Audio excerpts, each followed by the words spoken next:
이렇게 읽겠습니다. 손으로 그 꿀을 떠서 걸어가며 먹고 그의 부모에게 이르러 그들에게 그것을 들여서 먹게 하였으나 그 꿀을 사자의 몸에서 떠왔다고는 알리지 아니하였더라. 아멘. 사사기 14장 1절부터 9절까지 본문입니다. 여호와께로부터 나온 일, 여호와께로부터 나온 일이라는 말씀의 제목입니다. 4절에 그 구절이 나와 있는데요. 4절 말씀 보시면 그때에 블레셋 사람이 이스라엘을 다스린 까닭에 삼손이 틈을 타서 블레셋 사람을 치려 함이었으나 그의 부모는 이 일이 여호와께로부터 나온 것인 줄은 알지 못하였더라. 자, 이렇게 증거하고 있습니다. 여호와께로부터 나온 줄은 알지 못했다. 이 모든 것이 하나님께서 하시는 일 중에 하나였다. 우리가 이렇게 얘기할 수 있겠죠.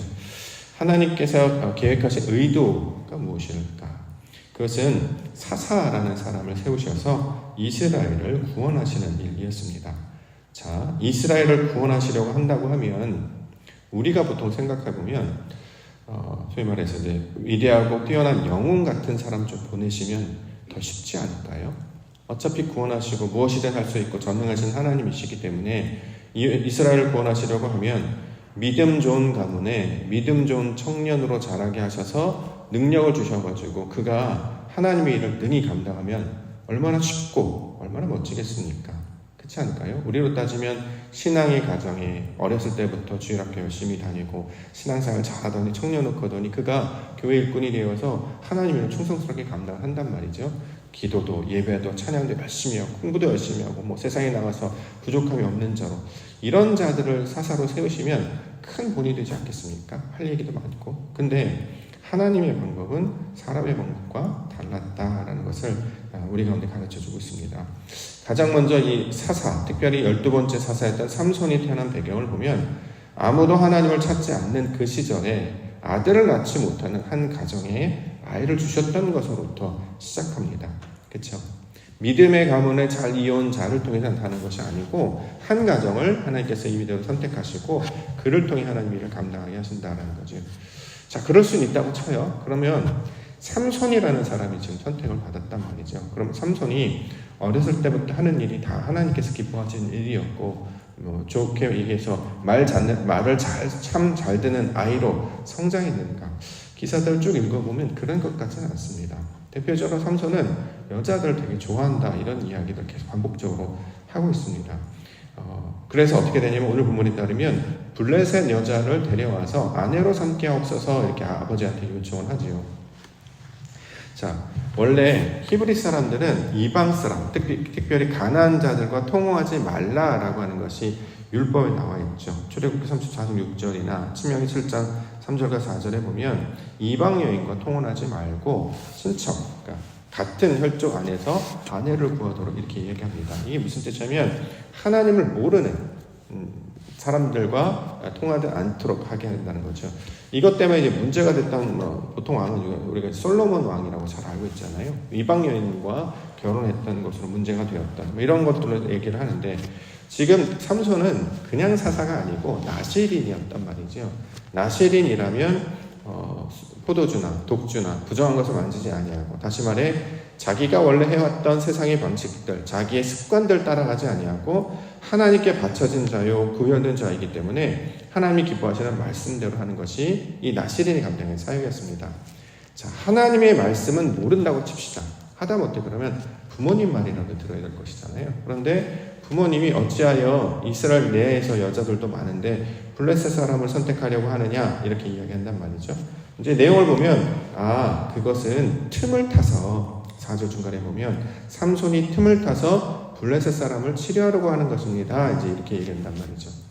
자, 어떻게 보면 술수 같기도 하고, 이게 보통 삼손이 원래 그럴 사람이 아닌데 일부러 선택한 것이 아니라 내용들을 쭉 읽어보시면 블레셋 사람, 삼손이 여인들을 이제 이 사람 저 사람이 만나는 내용이 이렇게 반복적으로 나오기 때문에 이것은 우리가 이제 창세기 6장에 나오는 것처럼 하나님의 사람들이 사람의 아들, 하나님의 아들들이 사람의 아들들을 좋아하는 모양과 닮아져 있다는 거죠. 그러니까 하나님의 뜻대로 말씀대로 또는 부모님의 뜻대로 말씀대로 행하는 것이 아니라 자기 소견에 옳은 방식들을 취하여서 그것으로 하나님의 일을 감당하려고 하는 것이다. 자, 이렇게 지금 설명하고 있는 것입니다. 우리로 이제 적용을 해보면 하나님의 일을 하라고 우리가 성도로 교회로 부르심을 받았습니다. 그럼 어떻게 될까? 방법 또한 하나님의 뜻을 따라서 말씀을 따라서 감당하는 것이 맞겠죠. 그런데 우리가 그렇게 합니까? 아니란 말이죠. 부르심을 받았어도 그 일을 감당하는 건 다 자기 경험, 자기 지식, 자기 습관대로 해요.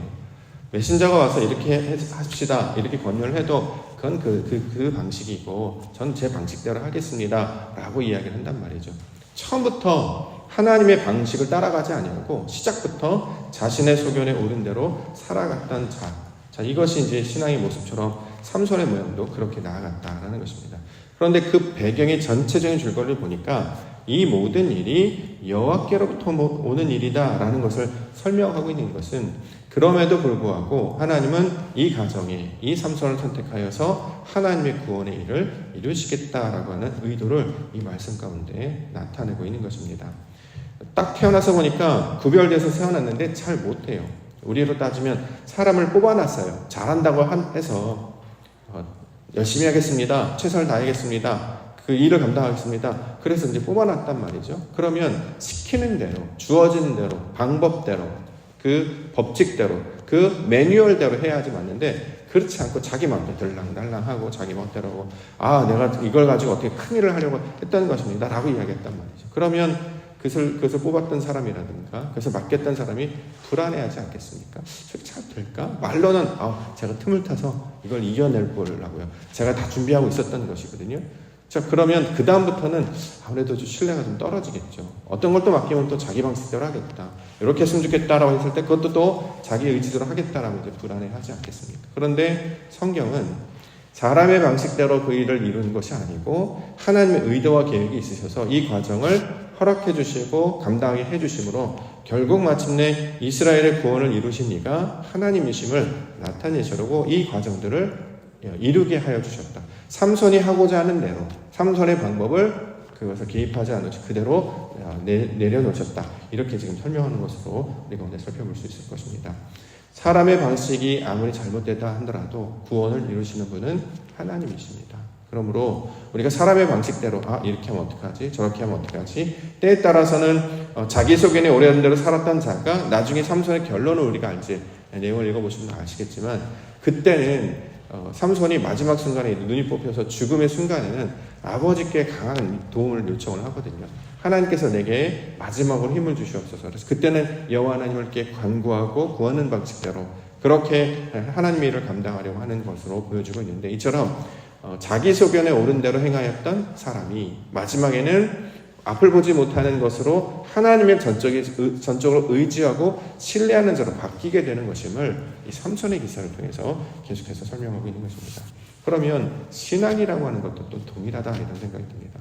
신앙이라고 하는 것은 우리가 교회를 다니기 시작하고 믿음을 가지기 시작하고 예배를 다니기 시작한 순간부터 제대로 가는 게 아니라 계속 무너지고 깨지고 자기 속에 옳은 대로 행하고, 그럼에도 불구하고 포기하지 않으시는 하나님께서 그를 지키시고 마지막 순간까지 지키셔서 그 온전함으로 바꾸시는 일이 바로 하나님의 일이 되고 있음을 우리가 가르쳐주고 있다는 것이죠.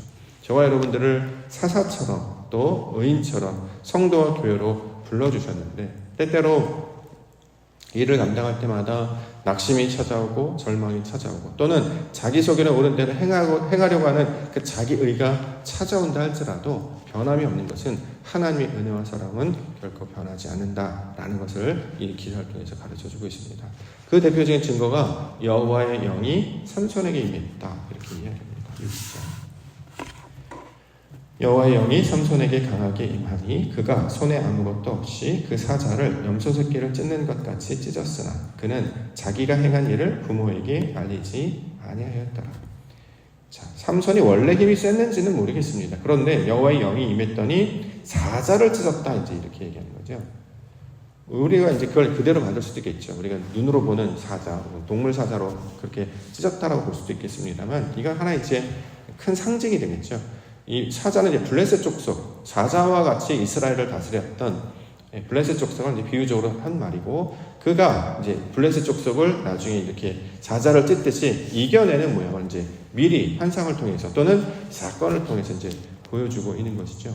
자, 이것을 통해 방법은 사람은 하나님의 딱 뜻에 맞거나 하나님 마음에 합하거나 또 방법 또한 그 하나님께서 기쁘신 방법대로 하지 않지만 하나님께서 변치 않으시는 것은 영을 그에게 보내주셔서 계속해서 하나님의 사인을 이해할 수 있도록 깨달을 수 있도록 끊임없이 보여주시고 역사하신다는 것입니다. 부모님과 마찬가지죠. 아들이 잘못을 했어요. 또 마음에 들지도 않아요. 다 자기 뜻대로 해버려요. 그렇다고 해서 지원을 끊습니까? 그렇다고 관계를 끊습니까? 그렇지 않잖아요. 그럼에도 불구하고 어려움이 당할 때 그에게 힘이 되려고 하고 그가 필요한 것들을 공급하는 것이 이제 부모의 심정과 마음이라면 우리 하나님께서도 사사를 세우셔서 그가 그의 뜻대로 하고자 할지라도 하나님께서 공급해 주시는 하나님의 영은 포기하지 않으시고 끊어지지 않으시고 끝까지 그를 지킬 수 있도록 더 나아가 여호와의 영이 임하게 함으로 말미암아 그 어려운 일을 감당하며 이기며 나아갈 수 있도록 우리 가운데 은혜를 베푸시는 분이시다라는 것이죠. 자, 이렇게 영이 임하여 사자를 찢은 것처럼 앞으로 블레셋 또한 이렇게 하나님께서 찢을 수 있도록 하나님께 역사하실 것이다. 이걸 가르쳐주고 있습니다. 다만 눈이 어두워서 깨달음이 없어서 이것을 깨닫지 못하고 살아가는 삼손의 이야기를 계속해서 이야기하고 있습니다. 8절에 얼마 후에 삼손이 그 여자를 맞이하려고 다시 가다가 돌이켜 그 사자의 휴검을 본즉 사자의 몸에 벌떼와 꿀이 있는지라. 자, 그 블레셋 여인, 이방 여인을 포기하지 않았죠. 마음에 들었던 여자를 만나려고 갔습니다. 근데 가다가 뭐가 있냐면 시체가 있는 거예요. 주검, 시체. 나시리는 부정한 것을 만지지 말라라고 했잖아요. 부정한 것에 여기 이제 포함이 되죠. 부정한 것에는 이제 나병이라든가 혈루병이라든가 그런 병에 걸린 사람. 그러면 대표적으로 죽은 시체를 만지지 말라. 왜냐하면 부정한 것이기 때문이다. 이렇게 이야기합니다. 그런데 지금 삼손은 그 말씀, 약속을 기억하지 못하고 눈에 보이는 꿀, 이게 보인단 말이죠. 달콤하고 먹음직스럽고. 그래서 그 손을 대지 말아야 됐던 그 부정한 것임에도 불구하고 깨닫지 못하고 자기가 원하는 욕망에 따라서 그것을 만질 뿐만 아니라 꿀을 취할 뿐만 아니라 나중에 그걸 또 부모님께 갖다 주기도 하죠. 근데 이제 부모님한테 이것이 어디에서 났는지 말을 하지 않습니다. 자, 이처럼 초반에 나타나는 삼손의 모습은 다 말씀을 따르는 것도 아니고 부모님을 따르는 것도 아니고 하나님을 기쁘시게 하는 것도 아니었어요. 그런데도 계속해서 사역을 진행을 해나가는데 그때마다 그는 모든 일들이 이루어질 수 있도록 하나님께서 계속 그를 돌보시는 것을 나타내고 있습니다. 저는 이 기사를 다시 보면서 어제 일이 갑자기 생각이 났어요. 어제 일이 뭐냐면 월삭기도회가 있는 것이 좋은가 없는 것이 좋은가, 전 그 고민 굉장히 많이 합니다. 왜냐하면 이거 옛날에는 없었던 프로그램이었거든요. 어느 순간부터 교회가 이건 이제 행사로 만들어 놔서 지키시는 분도 유익하지만 안 나오시는 분도 어려움이 당하고, 저 같은 경우도 광고를 했는데 이 자리가 계속 채워지지 않으면 사실 마음이 그렇게 편하지는 않습니다. 더 많은 분들이 채워주셨으면 좋겠다 이렇게 좋고, 또 안 나오셨던 분들도 나오시니까 되게 용기도 생깁니다만, 한편으로는 이게 또 채워지지 않는 것 때문에 이제 찾아오는 낙심이 생겨요. 그래서 말씀을 묵상하고 고민을 하다가 어쩌면 신앙이라고 하는 것은 우리에게 계속 어떤 하나님의 일을 잘 진행해 나아가면서 만들어지는 기쁨과 감사와 영광을 보는 것이라기보다는 사람의 뜻으로 어떤 계획하고 행하는 일이 사람의 뜻대로 진행되지 않은 것임을 계속 목격하여서 절망하고 낙심하는 것이 오히려 신앙하는 것이 아닌가라는 생각을 제 마음 가운데 굉장히 크게 감동을 주셨습니다.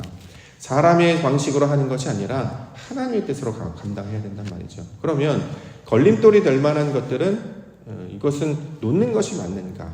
이것을 무엇을 위해서 행사를 만들고 이것을 시작하는가? 원래 우리가 그런 일들을 정하지 않아도 늘 새벽기도 하시는 분들은 새벽기도 하고, 아시다시피 월삭기도회 끝나면 또 다음날 또 안 나오신단 말이죠. 특별 새벽기도에 대한 그 도전도 그렇죠. 일반적으로 새벽기도를 늘 하시는 분들은 있건 없건 상관없이 본인의 신앙에 따라 나오는, 또 특세를 하면 또 안 나오셨던 분들이 나오기도 하고, 또 그때 또 못 나오시는 분들도 있고, 그러면 이것을 하는 것이 유익한가? 그렇지 않은가? 늘 그런 고민에 쌓이게 됩니다. 자, 그런 고민을 하고 있을 때, 사람의 일로 무언가를 이루려고 하는 것, 이런 것들을 계획하고 내가 이루어냈으니, 잘 됐다. 이런 마음을 계속해서 무너뜨리는 것이 하나님의 뜻이 아닐까, 이런 생각을 했습니다. 제가 주일날 광고할 때, 새벽 기도회가 월삭 기도회가 있고 마침 임시 공휴일이어서 또 가을 계절도 바뀌어서 나오시기 굉장히 좋은 순간이니까 나오시게 되면 제가 가을 새벽 아침을 선물로 드리겠다고 약속을 드렸잖아요. 근데 어저께 어떻게 해요? 비 왔어요.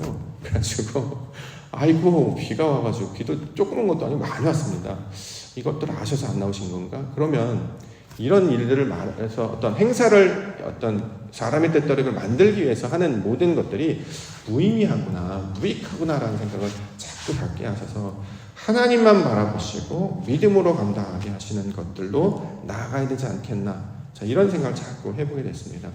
이렇게 하든 저렇게 하든 분명히 하나님께서 우리에게 은혜를 주셔서 감당하게 해주실 것입니다. 그런데 중요한 것은 그래서 사람이 뭘 했으니까 기뻐하고 사람이 못했으니까 낙심하고 그것이 아니라 결국 여호와의 영이 인도하시는, 그래서 이 모든 일의 구원은 하나님께 달려있음을 잊지 않게 하시기 위하여 이 사사의 삼손의 이야기를 들려주고 있는 것은 아닌가라는 생각을 해보게 됐습니다.